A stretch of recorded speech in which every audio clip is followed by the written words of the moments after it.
안녕하세요. 저는 서울에서 피부과를 운영하는 30대 여성입니다. 엄마는 제게 아픈 손가락이에요. 보통 부모가 자식에게 하는 표현이지만 저는 어렸을 때부터 엄마를 아픈 손가락이라고 했습니다. 그 말을 처음 알려준 건 외할머니였어요. 외할머니는 늘 엄마를 두고 아픈 손가락이라고 했거든요. 왜 엄마가 아픈 손가락이야? 내가 가진 것 중에서 가장 애틋하고 안쓰러운 거라 아픈 손가락이야. 그럼 나도 엄마를 아픈 손가락으로 할래. 자식은 그렇게 부르는 거 아니야. 왜? 네가 암만 아픈 손가락이어도 네 엄마만큼 네가 아픈 손가락이겠어? 부모가 자식한테나 쓰는 말이야. 할머니는 그렇게 생각하지 말라고 했지만 그때부터 저한테 엄마는 아픈 손가락이었습니다. 제가 가진 것 중 가장 소중하면서도 안타깝고 안쓰러운 사람이었거든요. 저희 엄마는 농인이십니다. 선천적으로 아무것도 듣지 못하는 사람으로 태어났기에 세상은 소리를 가졌다는 개념부터 배워야 하는 사람이었어요. 듣지 못하니 말도 못했고 사람들의 시선에서 그 마음을 읽어야 하는 사람이었죠. 가난한 시절 외할머니는 어머니를 두고 병신이라고 부르는 외할아버지에게서 도망친 사람이었습니다. 내가 벌어다 준 돈으로 따뜻한 밥 처먹고도 병신을 낳았다는 말을 입에 달고 살던 분이셨다고 해요. 그놈의 병신 소리 좀 그만해요. 안 그래도 미안해 죽겠는데 당신은 우리 미희가 가엾지도 않아요? 병신을 병신이라고 하지 그럼 뭐라고 해? 어차피 듣지도 못하는 애 앞에서 아유 육갑 좀 떨지 마. 듣지 못해도 다 알아요. 당신 그 눈이 애를 어떻게 보고 있는지 알아요? 듣지 못해도 말도 못해도 다 알고 다 느낀다고요. 외할머니는 엄마가 자라면서 외할아버지 앞에서 주눅 드는 게 싫었대요. 방긋방긋 잘도 웃던 엄마가 자꾸 외할아버지가 오시면 보던 텔레비전도 끄고 먹던 밥숟가락도 내려놓았다고요. 남자는 처자식 삼시세끼 잘 먹이고 손찌검만 안 하면 된다고 생각했는데 그게 전부가 아니라는 걸 알았답니다. 그래서 외할아버지와 헤어질 결심을 하셨던 거예요. 그때는 이혼이라는 것도 없었어. 그냥 도망치면 그만이지. 이혼한다고 하면 뭐 해줬게? 손 안 올리던 사람도 같이 살던 여편네가 도망친다고 하면 손부터 올라간다는데 그게 무서워서 그냥 도망쳤지. 그래서? 그럼 그 뒤로는 한 번도 만난 적 없어? 없어. 아주 꼭꼭 숨어버렸거든. 그래도 말은 해보지. 할아버지도 마음은 달랐을지도 모르잖아. 마음이 다른 사람이 처자식 사라졌다고 홀라당 새장가를 갖겠어? 왜 안 만났겠냐? 네 외할아버지가 우리 찾을 마음도 없었으니 그랬겠지. 꼭꼭 숨은 사람도 찾으려고 마음먹으면 찾아지기 마련인데 네 외할아버지는 얼씨구나 하고 새장가 갔어. 외할머니는 외할아버지에게서 벗어나 산 것을 한 번도 후회한 적은 없다고 했습니다. 비록 철마다 종일 밭에서 살아야 하는 고된 삶을 살았지만 마음만은 편했다고 했어요. 적어도 집에서만큼은 엄마가 마음껏 웃고 주눅들지 않았으니까요. 가진 것 없이 듣지도 말하지도 못하는 아이로 키웠지만 부족한 것 없이 키웠다는 자부심이 있었습니다. 외할머니는 자기 배는 고라도 자식 배는 절대 골지 않게 하는 사람이었거든요. 돌아가시기 전까지도 항상 나는 쟤한테 듣지 못한 애로 낳아준 것 말고는 다 잘했다 라고 하던 분이셨어요. 엄마한테 수어로 그렇게 이야기하면 엄마는 천진한 아이처럼 웃으며 고개를 막 끄덕이곤 했습니다. 그렇다고 엄마가 듣지 못한 아이로 태어났다고 해서 외할머니를 원망한 적은 없어요. 나중에 외할머니가 돌아가시고 난 뒤 외할머니 생각에 울컥 눈물이 날 때쯤 엄마한테 물은 적이 있거든요. 엄마, 할머니는 엄마를 듣지 못한 아이로 낳았다고 항상 미안해했잖아. 엄마는 그렇게 태어나서 할머니 원망한 적 있어? 없어. 나는 다음 생에도 듣지 못한 아이로 태어나도 좋으니 할머니 자식으로 태어나고 싶어. 최고의 엄마였어. 세상에 자식한테 최고의 엄마였다는 찬사를 들을 수 있는 부모가 얼마나 많겠어요. 누구나 부모는 될 수 있지만 자식의 존경을 받는 부모가 되긴 쉽지 않잖아요. 제가 생각해도 외할머니는 엄마에게도 저희 남매에게도 최고의 부모였습니다. 엄마가 장애가 있다 보니 사실 저희 남매의 부모 역할까지 외할머니가 했거든요. 아버지는 제가 7살 무렵 사고로 돌아가셨는데 어린 제게도 좋은 기억만 남기고 가신 분이셨어요. 외할머니가 오랫동안 일하신 시장에서 얼음을 갖다 대주던 일을 하셨다가 엄마를 결혼시켰다고 했습니다. 말도 못하고 듣지도 못하는데 그 두 사람에게는 소리가 필요 없었대요. 그것들 보면 얼마나 웃기든지. 듣지도 못하는 애 붙들고 이문세가 어떻고 조용필이 어떻고 처음엔 저게 우리 딸을 놀리나 싶었지. 근데 지도 뭘 안다고 자긴 조용필보단 이문세가 더 좋다는 거야. 왜? 엄마는 왜 이문세가 더 좋았어? 이문세는 마음이 따뜻한 노래를 부르는 사람이야. 엄마가 그걸 어떻게 알아? 아빠가 가사를 다 얘기해줬어. 아빠가 눈으로 노래를 해줬어. 으아, 눈으로 노래를 해줬대. 엄마랑 아빠는 닭살 커플이었구나? 아유, 눈꼴 시려 못 봐줬지. 그러니 결혼 안 시키고 배겨? 평생 내가 짊어지고 가려고 했는데 참 고마운 사람이었어. 네 아빠는. 비록 아버지께서 저희 곁에 오래 남아주시진 못했지만 그 짧은 시간 우리 가족에게 남긴 기억으로 저희는 오랫동안 행복했어요. 아버지 제삿날은 외할머니와 엄마에게 아빠 이야기를 들을 수 있어 슬픈 날이 아니었죠. 그래서 제 어린 시절은 듣지 못하고 말도 못하는 엄마 밑에서도 불행을 모르고 자랐습니다. 하지만 중학교에 들어가게 되면서 사정이 조금 달라지기 시작했어요. 저와 남동생에게도 예민한 사춘기가 찾아왔고 엄마의 눈보다 세상 사람들의 시선을 더 신경 쓰게 됐거든요. 어렸을 땐 엄마 손잡고 시장에 가거나 집 근처 포장마차에서 사 먹는 어묵이 가장 맛있었는데 그즈음 저는 엄마와 외출해 본 기억이 없습니다. 그때 외할머니랑도 많이 싸웠어요. 조가은, 너 아까 왜 모른 척하고 지나갔어? 내가 언제? 나 못 봤는데? 거짓말은. 너 분명 나랑 눈 마주치고 네 엄마도 봤잖아. 아니거든? 나 엄마 본 적 없거든? 못된 짓 하지 마라. 너 엄마한테 그러는 거 아니야. 아니라니까 왜 그래 자꾸. 짜증나게. 그때 전 저희 집이 보통 다른 친구들과 너무 많이 다르다는 걸 인식하기 시작한 거예요.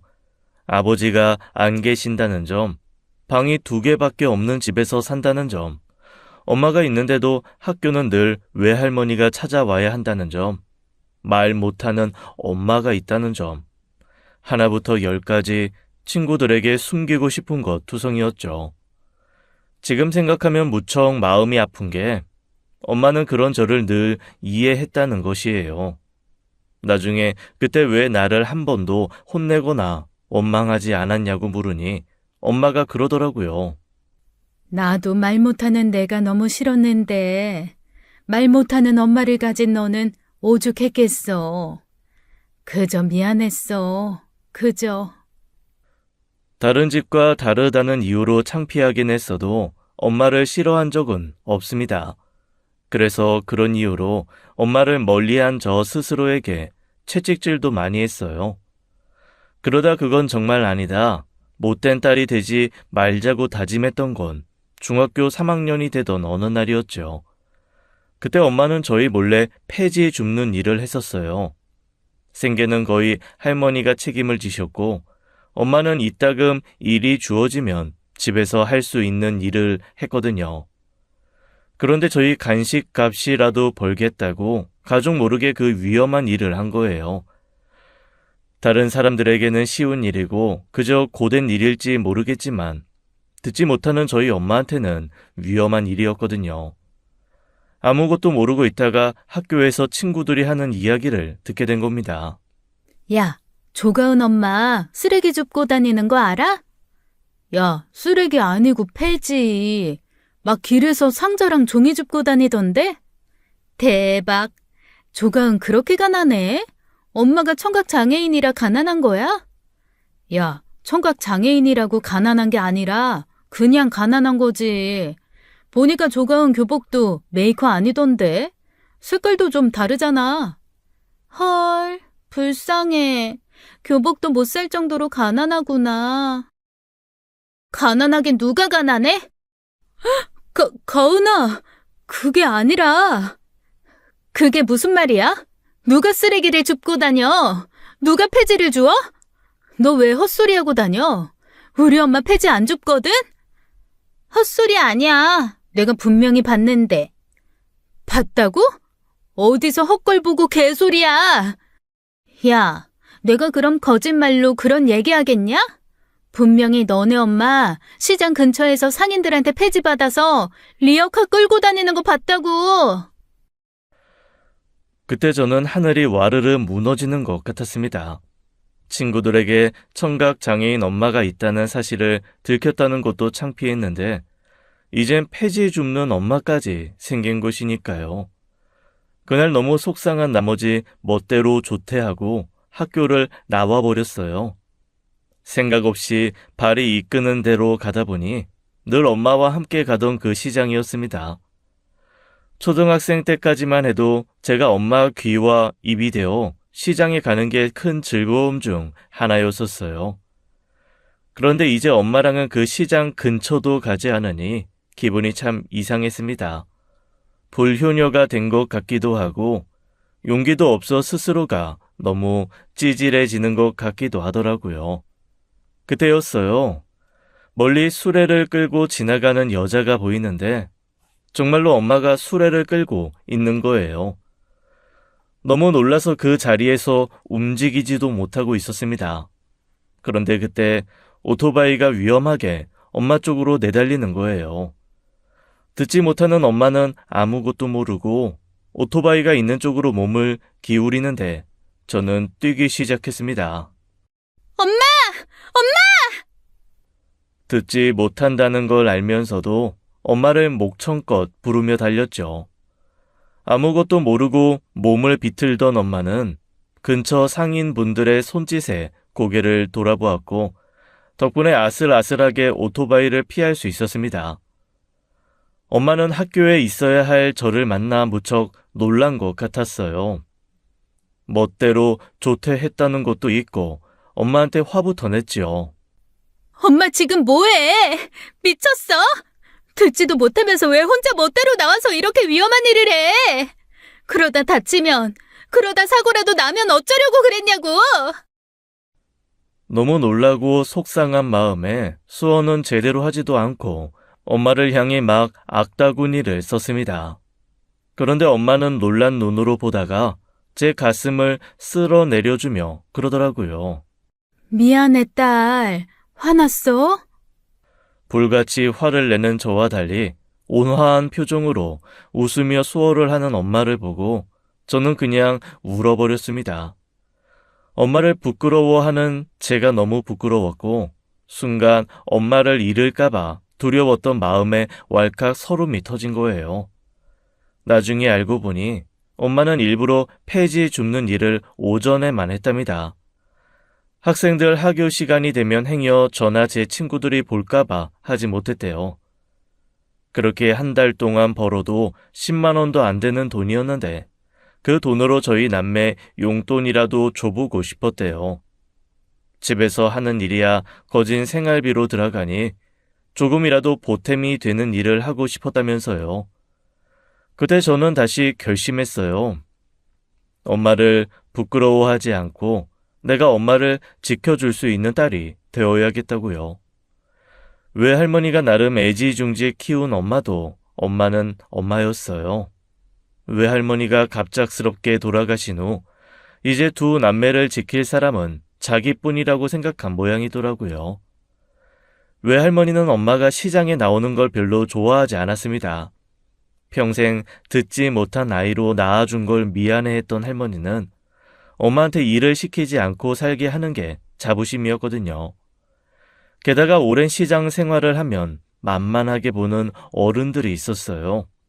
말 못하는 엄마를 무슨 치워버려야 하는 짐짝 취급하며 과부돼서 언제까지 그러고 살 거냐고 재혼시키라고 하는 오지랖이 태평양인 분들도 계셨거든요. 가만 보면 네 엄마가 다 자초한 일이야. 애까지 딸린 애들을 왜 자기가 책임을 져? 괜찮은 남자 있으면 보내놓고 편히 살아야지. 낳아줬으면 됐지. 뭐 죽을 때까지 책임져? 내가 내 새끼 책임진다는데 왜들 그렇게 말이 많어? 내가 능력 있어서 내 딸 일 안 시키고 산다는데 왜 그놈의 주둥이가 쉬질 않냐고. 보태준 거 있어? 어? 보태준 거 있냐고? 그렇게 안쓰러우면 열무나 좀 사주고 얘기하든가. 열무는 나도 파는데 무슨 안쓰러워서 그렇지 안쓰러워서. 네 엄마가 뭐 천년만년 살아? 자립할 수 있게 도움을 줘야지. 그러다 갑자기 가버리기라도 하면 그때 쟤들 어떻게 살 거냐고. 그건 생각 안 해? 걱정하지 마셔. 나는 아주 천년만년 살면서 내 딸, 손주들 다 먹여 살릴 테니까. 외할머니는 엄마를 위해서라면 거침없이 싸우셨어요. 그래서 되도록 시장에서 나오지 못하게 하셨죠. 그런데 외할머니께서 돌아가시자 엄마가 그 시장에 나가게 되신 거예요. 외할머니가 평생 일궈 마련한 자리였고 엄마는 그 자리를 물려받아 장사를 하게 되었습니다. 전 엄마가 그 일을 하겠다고 할 줄 몰랐어요. 엄마, 정말 괜찮겠어? 혼자 할 수 있겠어? 괜찮아.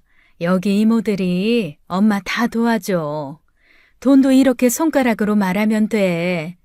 손가락 2개 펴면 2,000원, 3개 펴면 3,000원.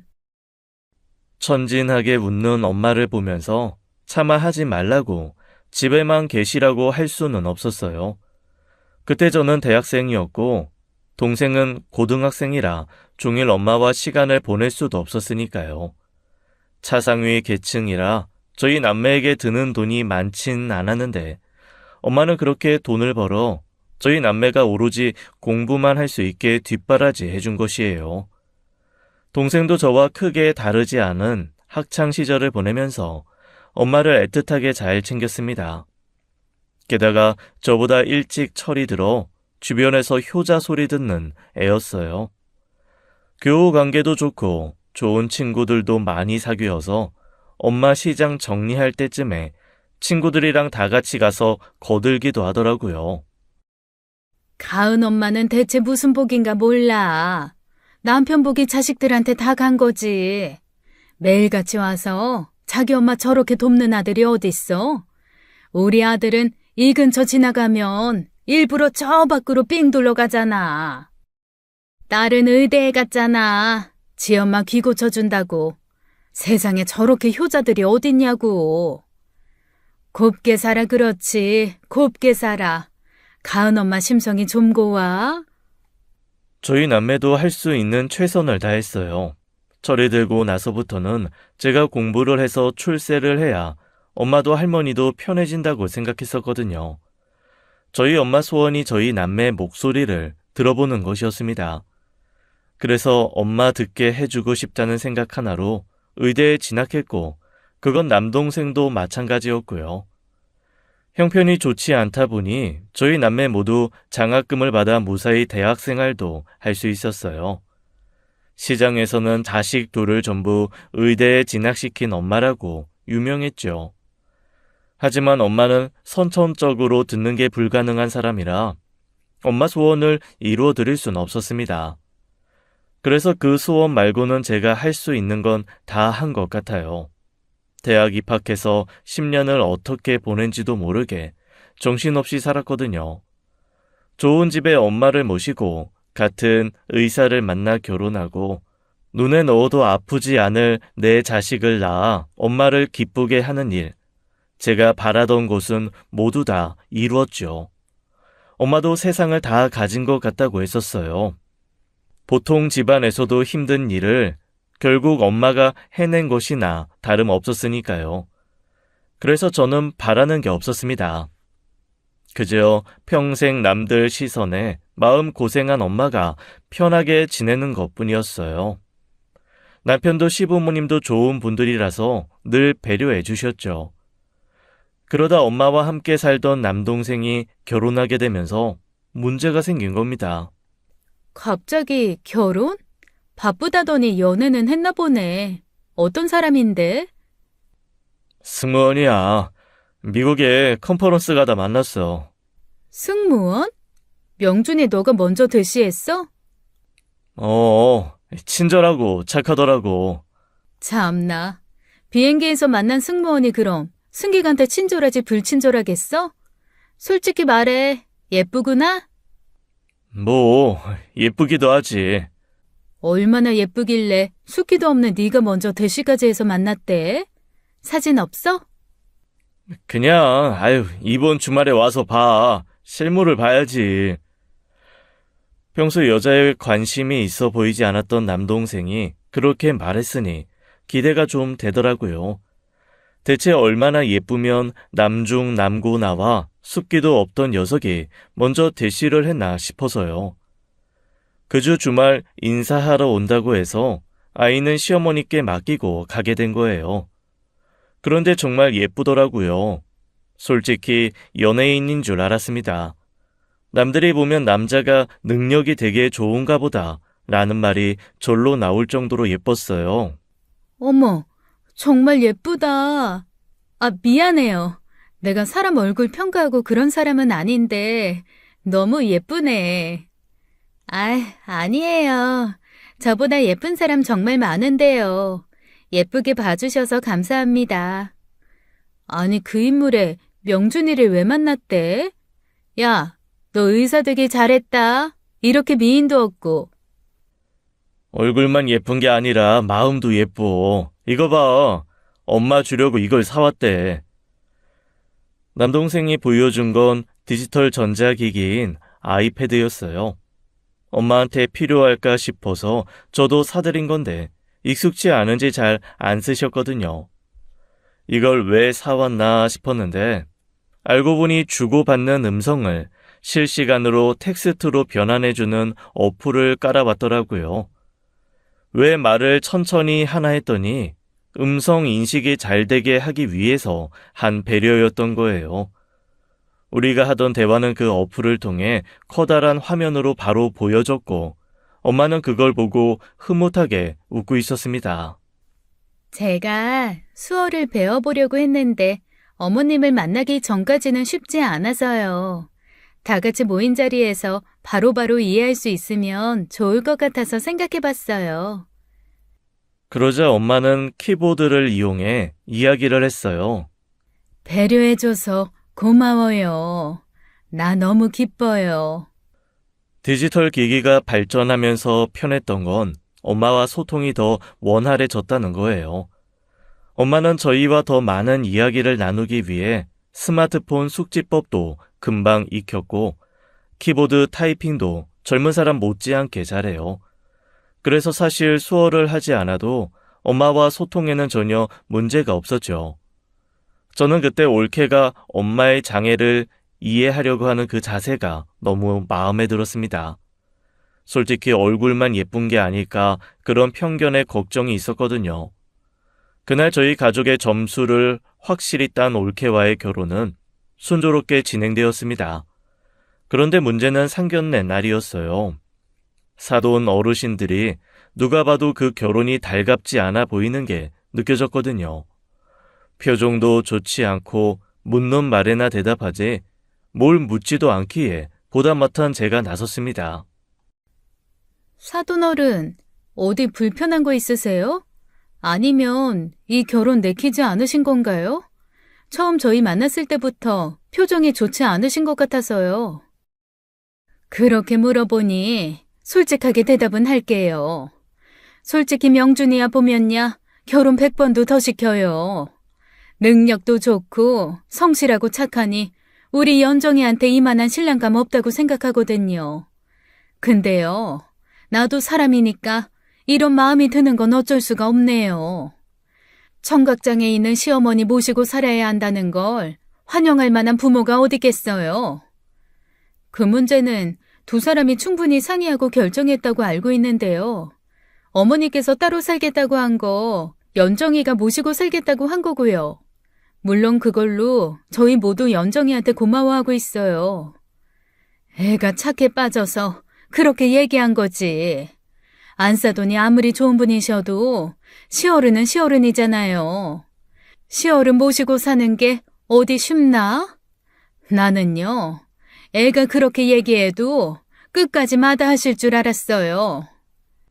그때 엄마는 그 대화를 모두 눈으로 읽고 계셨어요.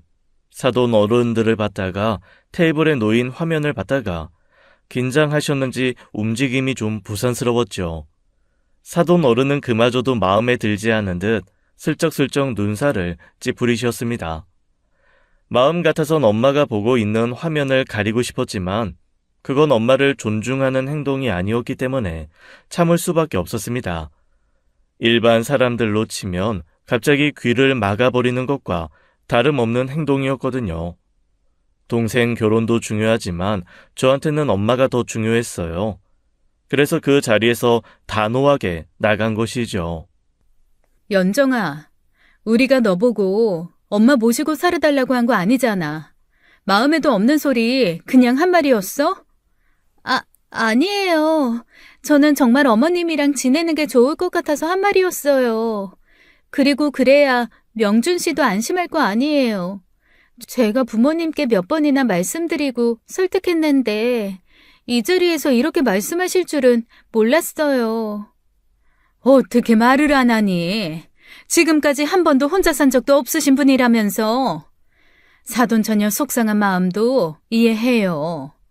근데 사돈처녀가 엄마 생각하는 것처럼 나도 내 딸이 먼저라 그래요.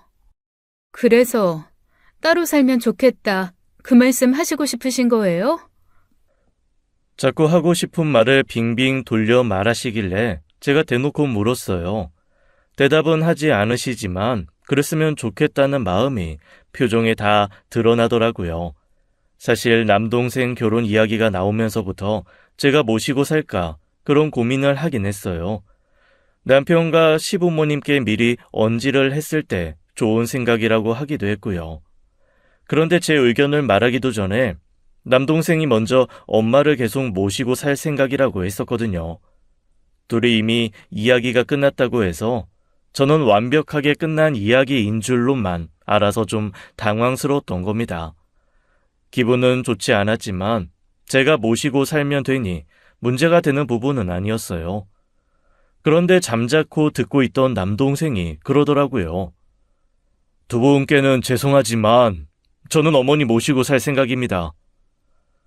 절대 물러서지 않겠다는 단호함이 느껴지는 표정과 목소리였죠.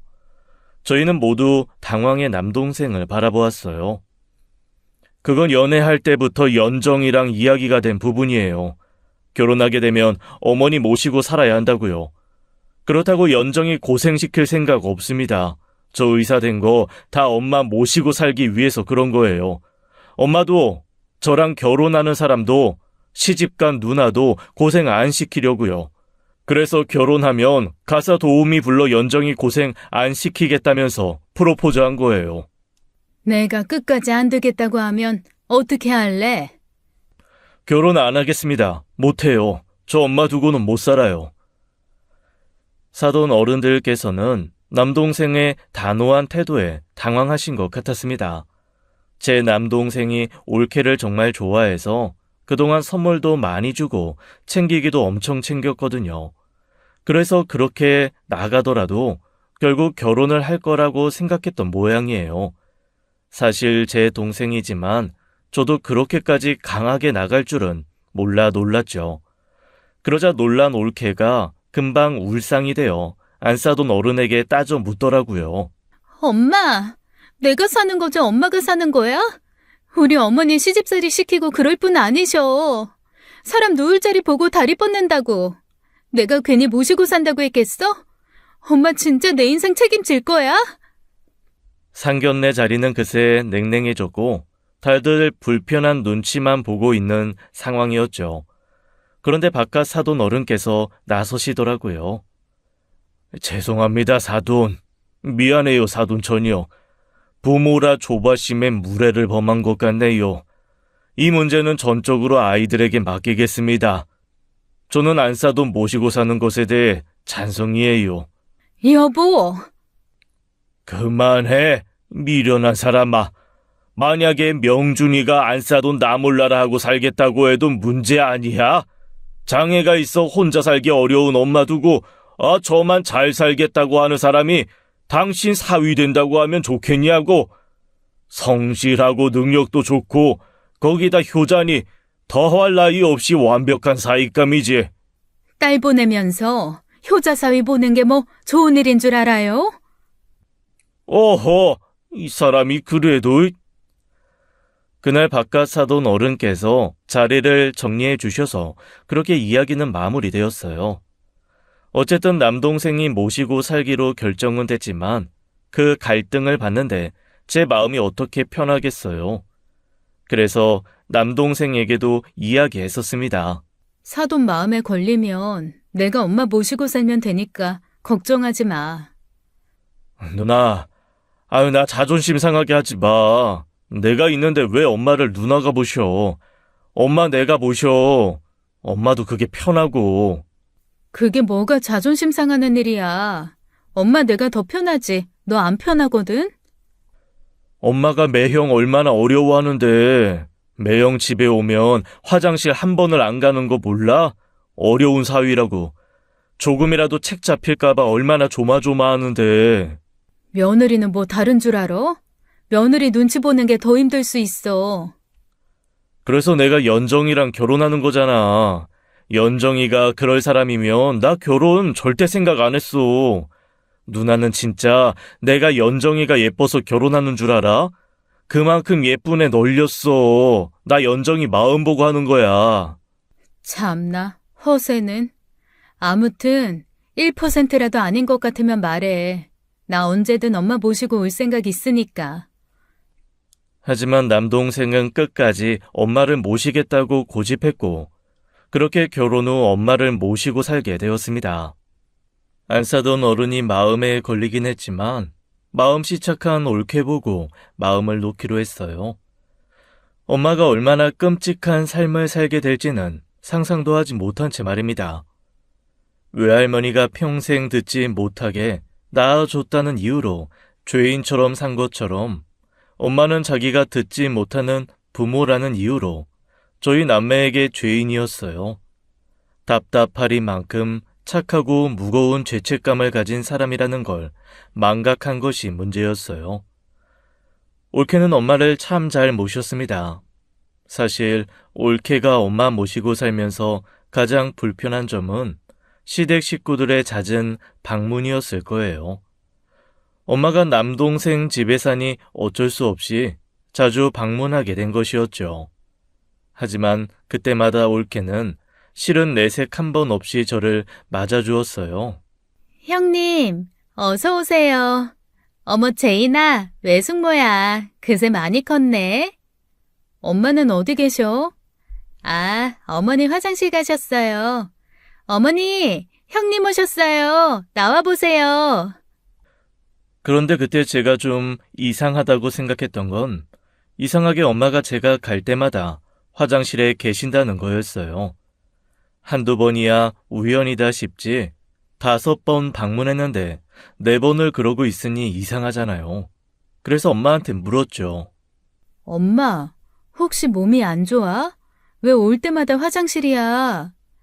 그런 거 아니야. 우연이지. 우연도 이런 우연이 있나 싶었지만 웃으며 대수롭지 않게 말하는 엄마의 태도에 그냥 넘어갔습니다. 너무 자주 가면 저도 옳게 눈치가 보이니 한 달에 2번 정도는 방문하고 나머지는 다 밖에서 만나곤 했어요.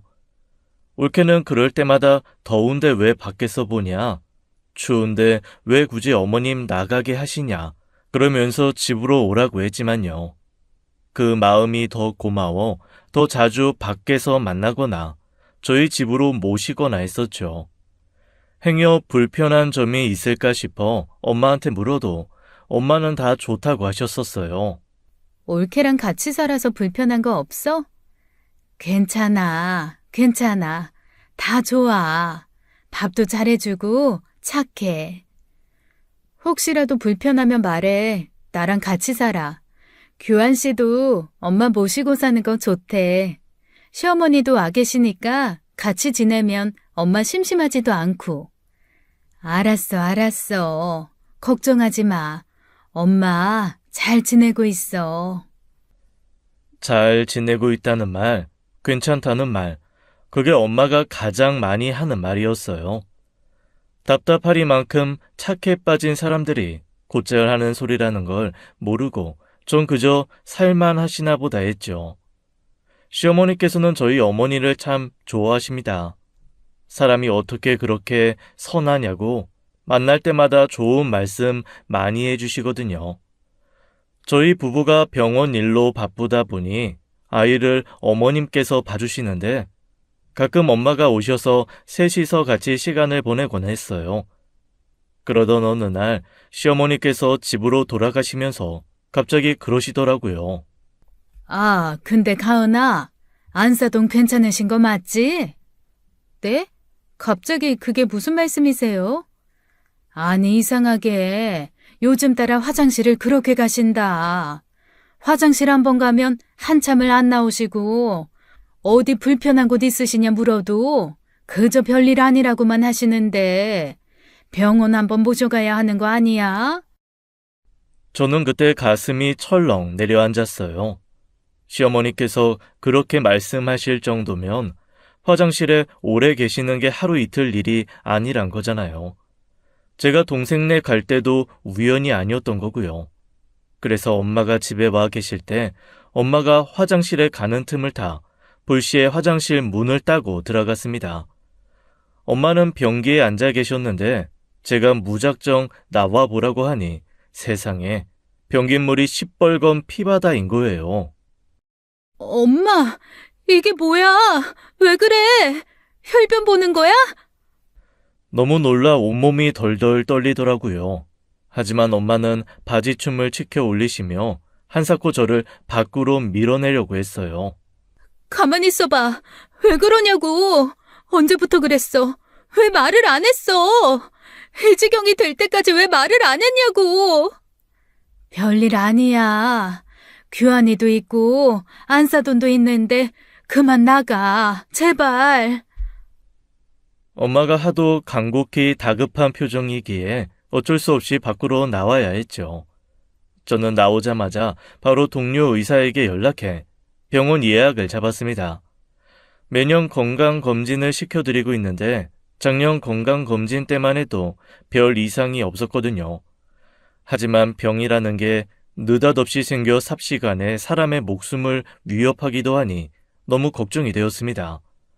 엄마를 모시고 병원에 가서 온갖 검진을 다 했는데 다행히 암은 아니었어요. 대체 왜 혈변을 보시는 거냐 물었더니 실은 그게 아니더라고요.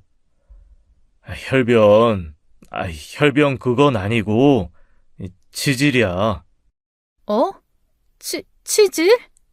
엄청 고통스러우셨을 텐데 그걸 어떻게 참았나 싶을 정도던데?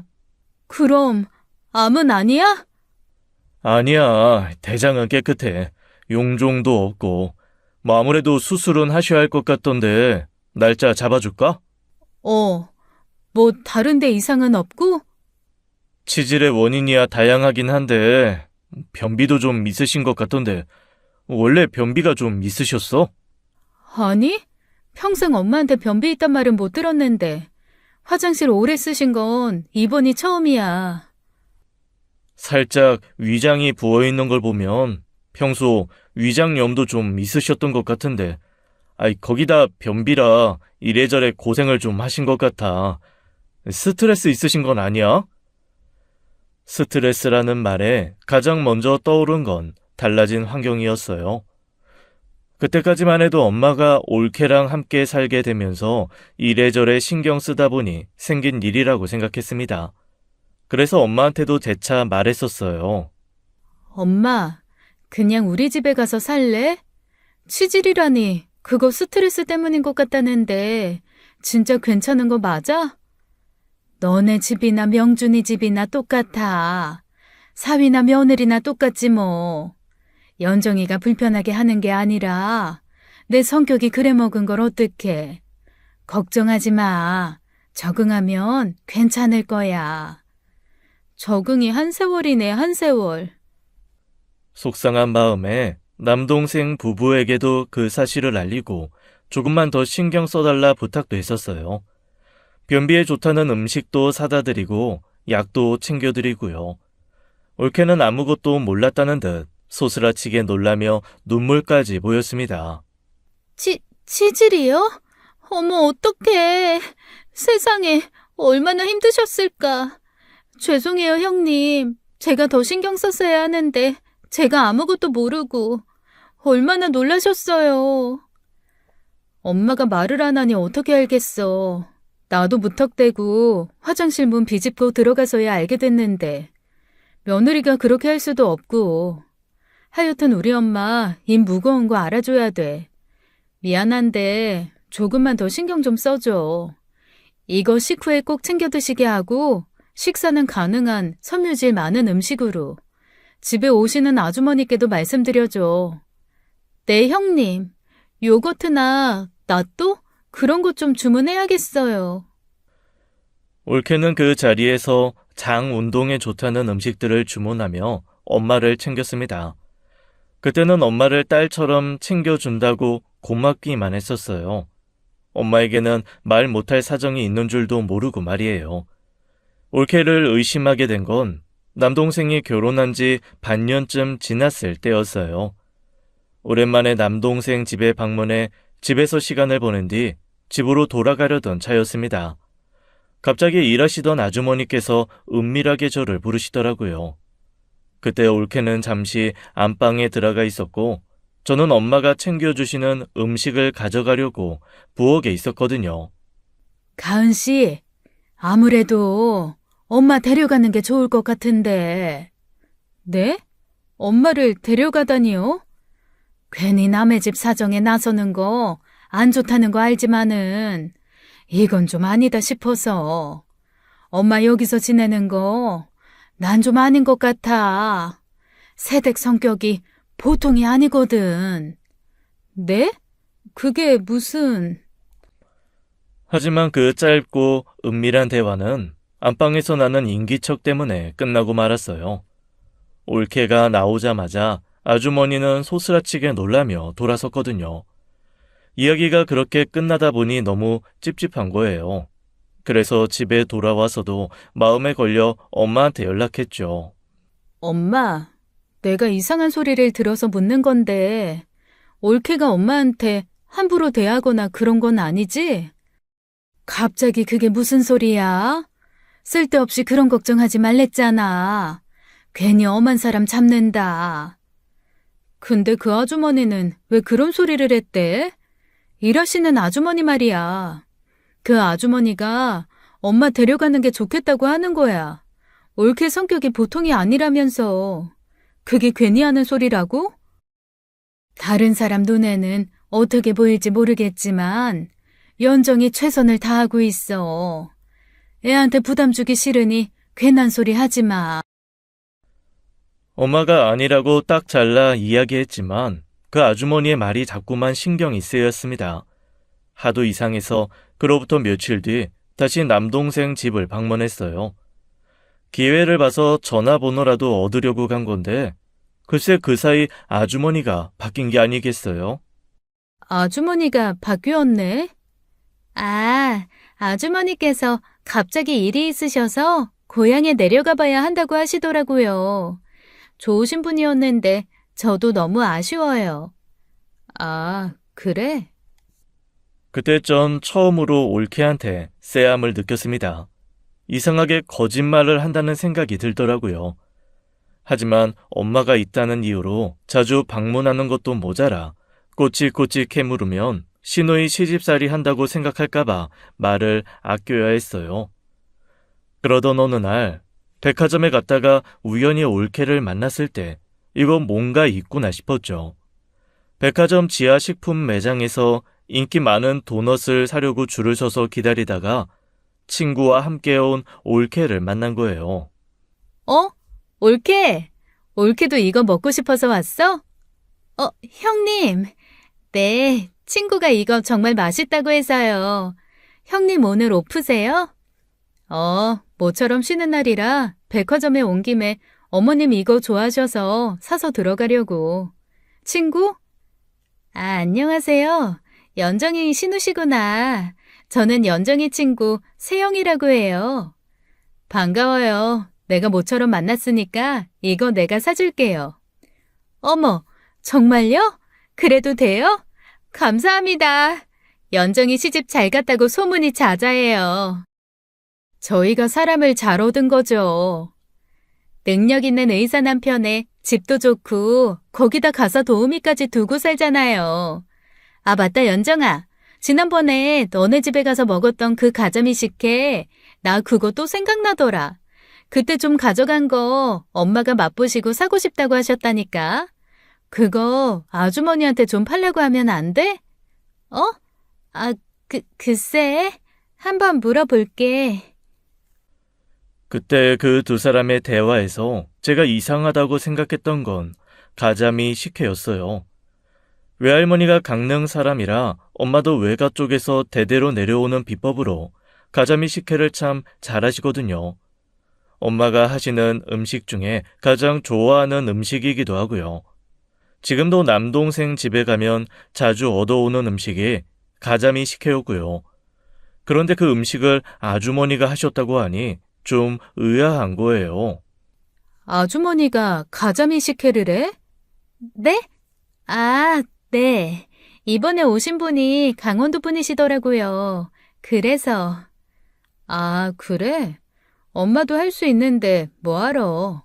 어차피 명준이 엄마 가자미 식혜 아니면 입에 안 맞을 텐데. 아주머니께서 모르셨나 봐요. 그 뒤에 말씀드렸어요. 뭐야? 너희 시어머니도 가자미 식혜를 잘해?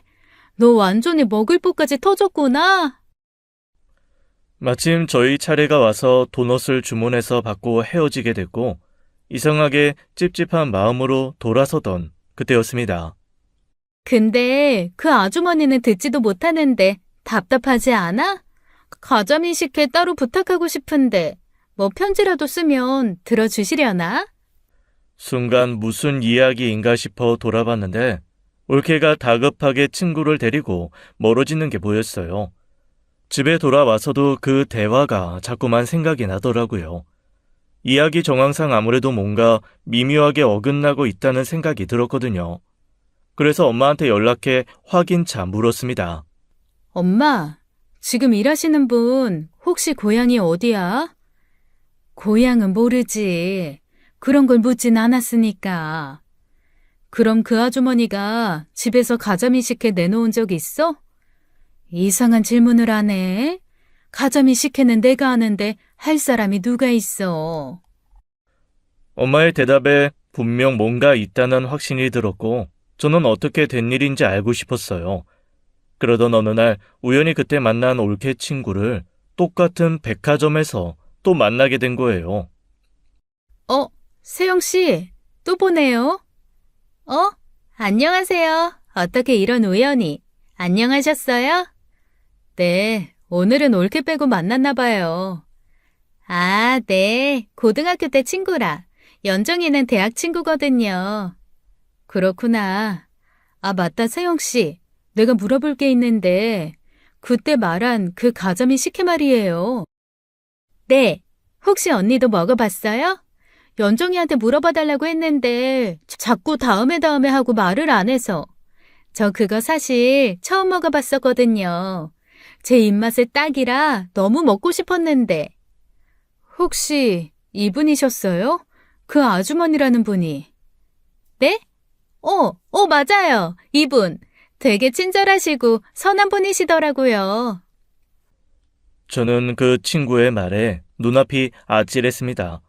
제가 그 친구에게 보여준 사진은 다름 아닌 저희 엄마의 사진이었거든요. 그런데 왜요? 아니에요. 저도 아는 분인데 제가 가자미 식혜 좀 얻어다 보내줄까요? 정말요? 그럼 너무 감사하죠. 주소만 보내줘요. 아, 대신 올케한테는 당분간 비밀로 해줄래요? 사정이 있어서. 아, 네. 뭐 그거야 어렵지 않죠. 그럼 제 번호 찍어드릴까요? 천진한 얼굴로 제 핸드폰에 번호를 찍는 올케 친구를 보면서 마음이 많이 착잡했습니다. 올케가 저희 엄마를 친구들에게 아주머니라고 소개시킨 게 분명했거든요. 혹시 몰라 헤어지기 전에 다시 물었었어요. 근데 혹시 올케가 시어머니 얘기는 하던가요? 시어머니 얘기는 잘 안 했죠, 아마? 아, 광주 산다고 했었어요. 그래서 자주 못 뵙는다고 늘 능력 있는 형님 얘기만 하시니까. 아, 그래요? 고마워요. 가자미 식혜는 알아보고 보내줄게요. 감사합니다. 저는 집으로 돌아와 오랫동안 고민했습니다. 도저히 용납할 수 없는 일이었기에 짚고 넘어가야 할 문제이긴 했는데 어떻게 접근해야 할지 감도 안 잡히더라고요. 생각지도 못한 일이었으니까요.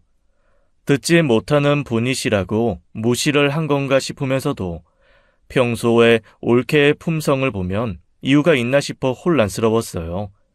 결국 고민 끝에 남동생에게 그 사실을 털어놓았죠. 남동생은 믿기지 않는 얼굴이었습니다. 에이, 설마. 아니, 누나가 잘못한 거 아니야? 내가 없는 소리에? 분명히 그랬어. 그 올케 친구 중에 윤세영이라는 애 있는 건 확실하지? 나도 알아. 대학 친구라고 했어. 세영이 걔가 분명히 그랬어. 가자미 식혜 만들어주는 말 못하는 아주머니 있다고. 내가 엄마 사진 보여주면서 이분 맞냐고 물어보니까 맞다고 했다니까? 왜 그렇게 대답했겠어? 올케가 그렇게 알려줬으니 그렇지. 연정이가 친구들한테 엄마를 그렇게 소개했다고? 에이, 아니야. 결혼식도 왔었잖아. 결혼식에서 만났는데 어떻게 그렇게 알아? 결혼식 때야 화장도 하고 머리도 했으니 몰라볼 수도 있지. 그리고 뭐 시어머니 어떻게 생긴지 눈에 담아뒀겠어? 자기 친구 보느라 바쁘지. 그럼 물어볼게. 어떻게 된 일인지. 아니 명준아, 그러지 말고 이렇게 해보는 게 어때? 어떻게? 저는 남동생에게 제안을 했어요. 무턱대고 올케한테 묻지 말고 그 상황을 만들어 보자고요.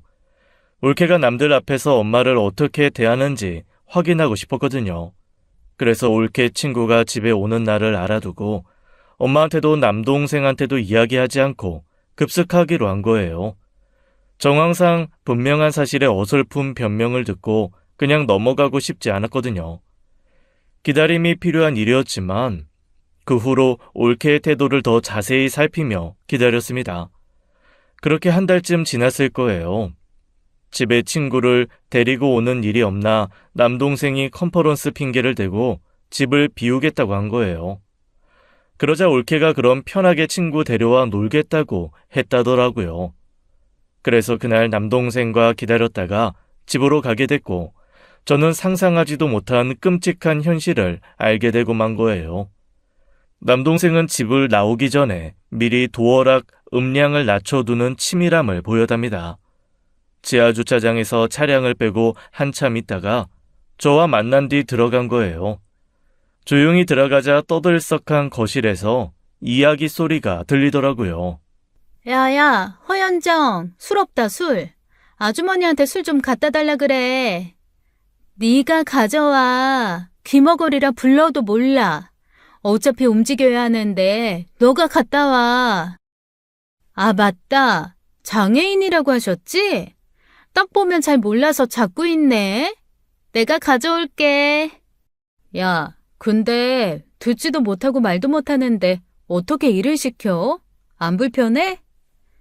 어찌저찌 일은 잘하니까. 음식 솜씨도 좋고. 그래도 편한 건 있어. 귀머거리라 앞에서 막말해도 모르고 벙어리라 잔소리도 없거든. 야, 그래도 사람 앞에 두고 말이 좀 그렇다. 뭐 어때? 못 듣는데.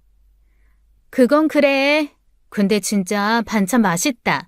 세정이가 가자미식회 노래를 부르던데 이해된다. 골뱅이 무침 떨어졌다.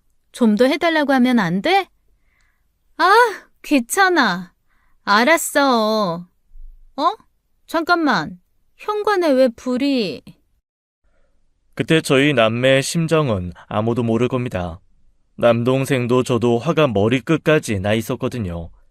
현관에 서서 그 이야기를 듣다가 무슨 일인가 싶어 나온 올케와 눈이 마주쳤을 때 저는 분을 참지 못했어요. 사색이 된 올케를 밀치고 들어가 보니 부엌에서 분주하게 음식을 준비하는 엄마가 보이더라고요. 일하는 아주머니는 없이 엄마 혼자 엉망이 된 부엌을 청소하며 부지런히 불을 올리고 있었죠. 그 모습을 보는데 눈물이 핑 도는 거예요. 제가 다가가자 엄마는 음식을 내어달라는 소리인 줄 알고 태블릿부터 챙기는데 입술을 앙 다물어야 했습니다. 엄마는 제 얼굴을 보고 크게 놀라더라고요. 네가 갑자기 무슨 일이야? 엄마, 지금 여기서 뭐해? 올케 수발 들고 있는 거야? 친구들 왔다고 해서 먹고 싶다는 거 내주고 있는 거지.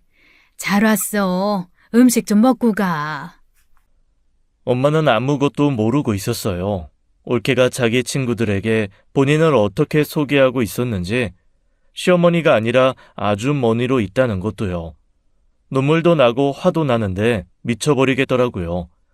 남동생도 엄마를 보고 충격받은 듯 아무 말도 못하고요. 올케 친구들은 생각지도 못한 상황에 얼어 있었고 저는 화를 주체하지 못하고 달려가 올케의 뺨을 후려쳤습니다. 놀라 엄마가 불이 나게 다가와 저를 말렸지만 도저히 참을 수 없었어요. 휘청거리는 올케의 뺨을 다시 한 번 더 후려쳤고요. 처음 건 명준이 목, 방금은 내 몫이야. 너 진짜 큰 실수한 거야. 형님, 잘못했어요. 잘못했어요. 한 번만 용서해 주세요. 올케는 제 발밑에 무릎을 꿇고 앉아 빌었습니다. 벌겋게 부은 얼굴로 저를 올려다보면서요. 전혀 불쌍해 보이지도 않았고 용서하고 싶지도 않더라고요. 친구들 앞에서 장애인은 시어머니 조롱하니 좋든? 기분이 좋았어? 네가 그러고도 사람이야? 뭐? 시어머니? 대박! 아주머니가 아니라 시어머니라고? 어떡해. 앞에서는 세상 천사의 며느리인 척, 퍽이나 시어머니 생각해주는 척 하더니 뭐? 귀머거리 벙어리? 잘못했어요. 정말 잘못했어요, 형님. 여보, 명준 씨, 그게 진심이 아니라 나는... 놔! 명준 씨, 명준 씨! 제발, 제발. 실수야. 일부러 그런 건 아닌데 어쩌다 보니 그랬어. 제발 한 번만 용서해줘. 뭐든 할게. 뭐든. 저도 남동생도 생각은 같았어요. 남동생은 이미 현관에서부터 이혼 결심을 했었다고 하더라고요. 엄마는 안절부절 못하시고 눈치만 보던 올케 친구들은 그 자리를 벗어나 사라졌죠. 알고 보니 올케는 함께 살기 시작하면서부터 엄마를 무시했던 것 같더라고요. 저나 남동생 앞에서는 엄청 챙겨주는 척하면서 둘이 있을 땐 혼자 밥을 먹거나 친구가 오면 아주머니라고 둘러대고 은근히 일을 시키기도 하고요. 대체 왜 그러냐고 물으니 그냥 자존심이 상했답니다. 모든 게 완벽한 결혼인데 장애인 어머니 하나가 걸려서 친구들한테 동정받고 싶지 않았대요. 기가 막혀서 말도 안 나오더라고요. 올케가 그렇게 나오니 엄마는 올케 눈치보다 변비에 위장병을 달고 살았던 거였어요. 제가 더 가슴이 미어졌던 건 엄마의 태블릿을 확인하고서였습니다. 올케가 사줬던 그 태블릿에는 그동안 엄마가 들었던 말들이 실시간 번역이 된 기록이 있었거든요. 엄마는 다 알고 있었더라고요. 친구들 앞에서 엄마를 뭐라고 소개했는지, 자기를 두고 며느리가 뭐라고 했는지도요. 너무 속상해서 울면서 엄마한테 물었습니다. 대체 왜 참았냐고요. 그러자 착해 빠진 엄마가 그러더라고요.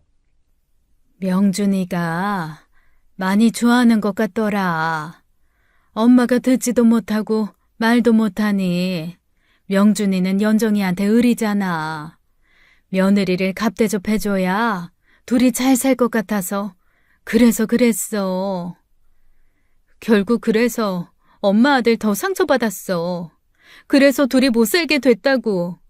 내 가슴 미어진 건 어쩌고? 엄마가 그런 대접 받고 살았다는 걸 모르고 있는 우리 남매 마음은 어쩌고? 할머니 생각 안 해? 평생 엄마한테 미안해하던 할머니 볼 때 엄마 심정은 아무렇지도 않았어? 그럼 자식들 마음도 알아야지. 자식일 땐 그러더니 부모 되니 다르더라. 미안해, 미안해 딸. 남동생은 이혼을 받아들이지 않는 올케를 상대로 이혼을 했습니다. 결국 소송이 받아들여지면서 위자료까지 받아내고 헤어졌어요. 안사돈은 장애인 사돈 드릴 때부터 알아봤다고 법정에서 아주 대놓고 모욕을 주셨는데 바깥 사돈께서 벼락 같은 호통에 입을 다물더라고요. 당신도 이혼하고 싶어 환장했어? 당신이 그따위니 연정이 저게 그따위 아니야? 잘못했다 빌어도 모자랄 판에 지금 제정신이야? 명준아, 내가 할 말이 없다. 이혼해도 100번 해야 할 일이지. 어딜 감히? 어휴. 자기가 이혼시킨 것 같다고 우는 엄마를 보고 남동생은 무릎을 꿇고 죄송하다 사과했어요. 아무것도 몰랐다고 여자 잘못 들여 엄마에게 너무 큰 상처를 드렸다면서요. 헤어져 다행이지만 문제는 남동생이 너무 크게 되었다 보니 재혼 생각을 아예 접은 것 같더라고요. 엄마 생각해서라도 더 좋은 사람을 만나면 좋을 텐데 앞으로 계속 엄마만 모시고 살 생각이라는 말에 저도 마음이 좀 무겁습니다. 엄마를 제가 모시겠다고 하는데도 말이에요. 그래서 언젠가는 남동생에게 저희 엄마의 장애를 온전히 이해해주는 좋은 사람이 나타나기를 그저 그것만을 바랄 뿐입니다. 남동생이 좋은 사람 만나 사는 게 엄마의 유일한 바람일 테니까요.